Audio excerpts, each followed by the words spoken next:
Let me start with a question. What do you do with grief when you're 17 years old and you have no language for what you've lost? Alan Turing's closest friend died on February 13th, 1930. His name was Christopher Morcom. They were at Sherborne school together, two boys who had found in each other the rarest possible thing, someone whose mind ran at the same extraordinary frequency. Turing was in love with him. And then Christopher was gone. Bovine tuberculosis. Sudden, final, senseless. Turing was devastated in the way that only a person who has never learned to perform feeling can be devastated. He had no social armor. He had no practiced response. He had only the loss itself, and a question that would not leave him alone. What is the relationship between mind and matter? Can a mind survive the body? That question became the engine of everything. Every paper he ever wrote, every machine he ever designed, every problem he chose to work on, all of it, in some deep sense, was an attempt to answer what Christopher's death had forced him to ask. I think about that a lot. The greatest mathematical mind of the 20th century, shaped at its core by a grief he never stopped carrying. But let's start at the beginning. Alan Matheson Turing was born on June 23, 1912, in London.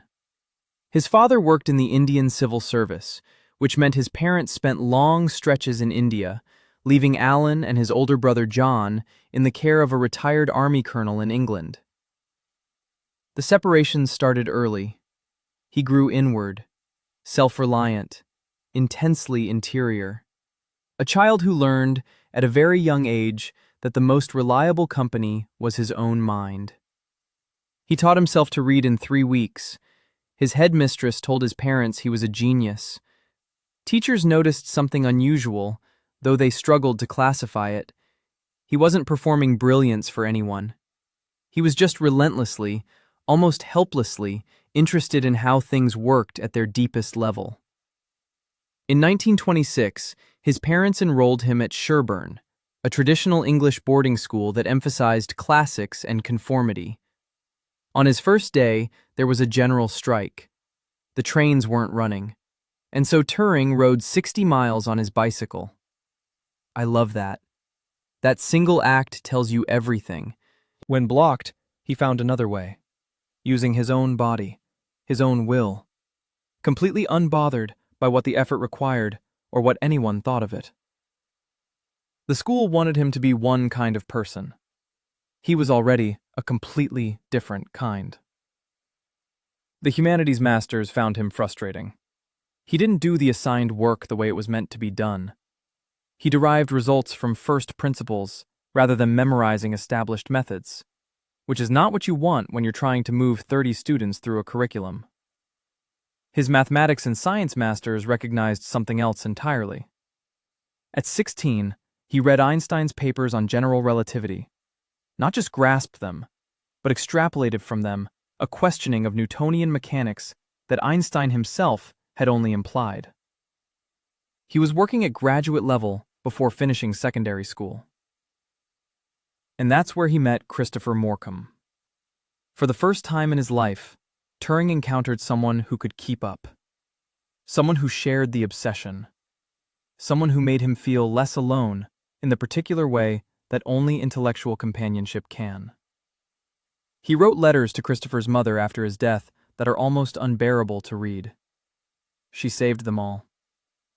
In one, he wrote about a dream that frightened him, something to do with the chemistry of vision, something about being back at Sherborne. He was circling, always, around the same wound. He wrote to her that he believed Christopher's spirit had been released from his body and continued to exist. This from a boy who would spend his entire career insisting that the mind was a physical process, that thought could be mechanized, that consciousness had no special exemption from scientific explanation. He held both things at once, the grief that wanted survival to be real, and the rigor that demanded proof. He never resolved the tension. He turned it into work.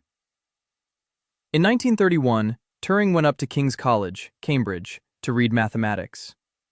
For the first time, he was in an environment that fit him. Cambridge was full of people who found ideas more interesting than convention. He thrived.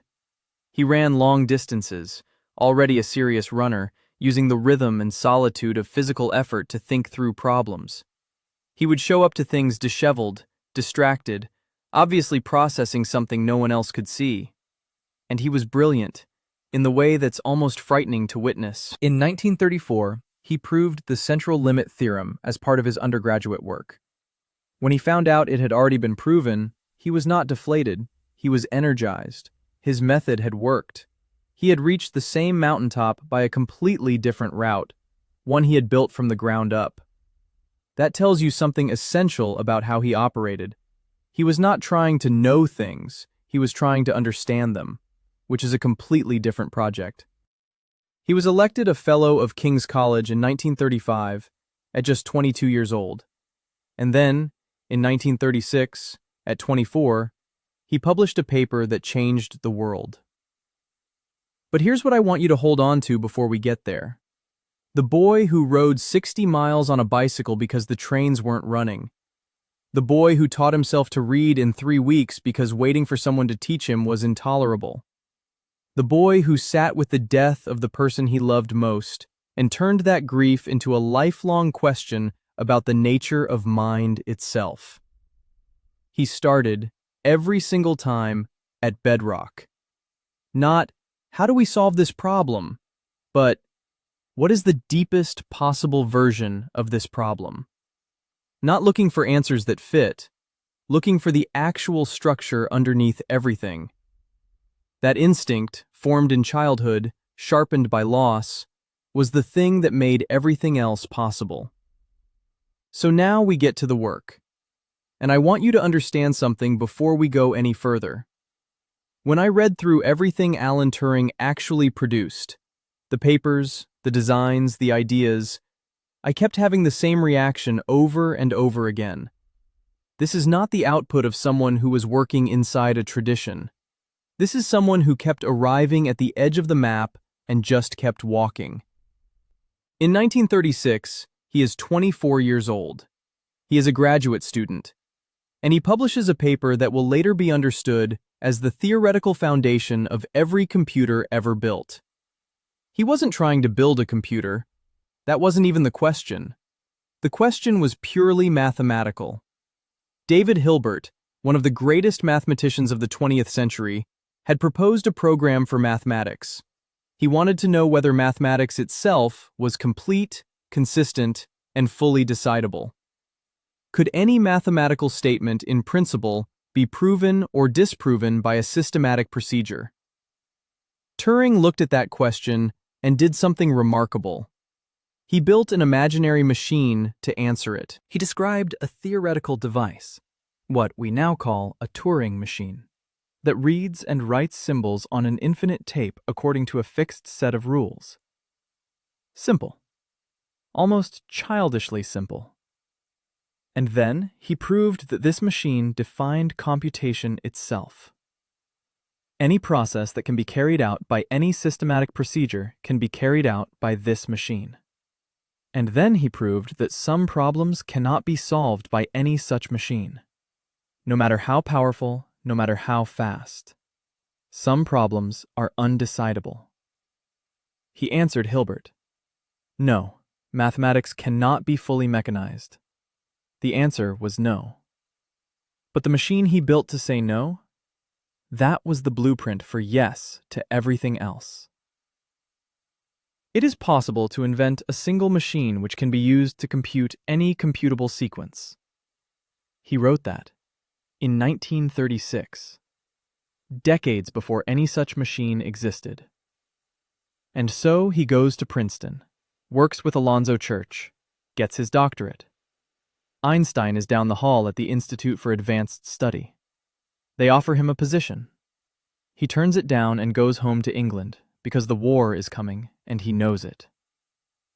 September 4th, 1939. the day after Britain declares war on Germany. Turing reports to Bletchley Park. Here is what he is walking into.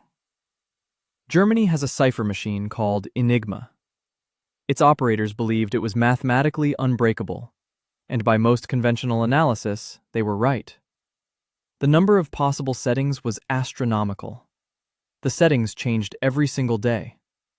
British ships were being sunk in the Atlantic faster than they could be replaced. Britain was in genuine danger of being starved into surrender. Turing's approach to Enigma was not to try every combination. That was impossible.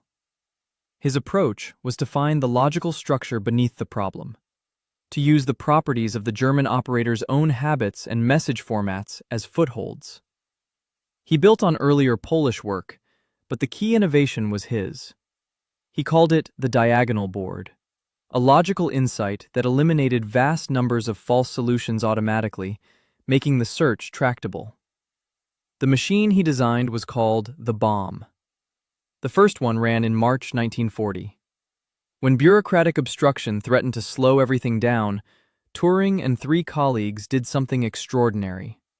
They wrote directly to Winston Churchill. No intermediaries, just a letter.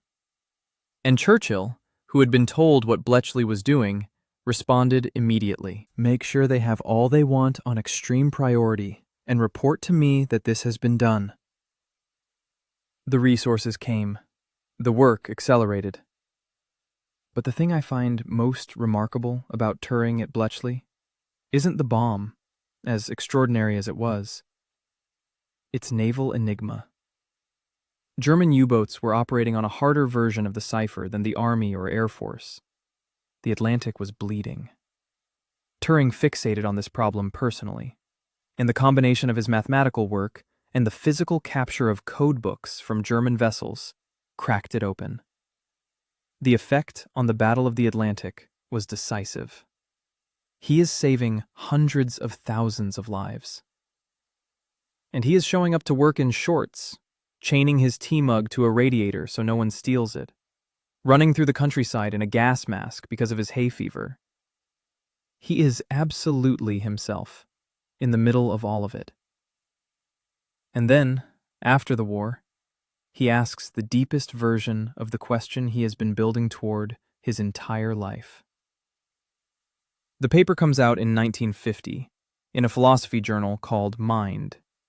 It opens with one of the most disarming sentences in the history of science. I propose to consider the question, can machines think? And then he immediately says that question is too poorly defined to answer.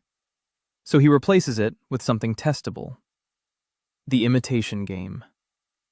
A human interrogator exchanges written messages with 2 parties, one human, one machine. If the interrogator cannot reliably tell which is which, the machine has passed. It is a masterwork of patient, devastating reasoning. He goes through the objections one by one. The theological objection, God gave man a soul, machines have none. The mathematical objection, the consciousness objection. Each one he examines and finds wanting. Thank you for listening to the story of Alan Turing. If you'd like more stories like this, make sure to subscribe and leave a comment on who you'd like to hear about next.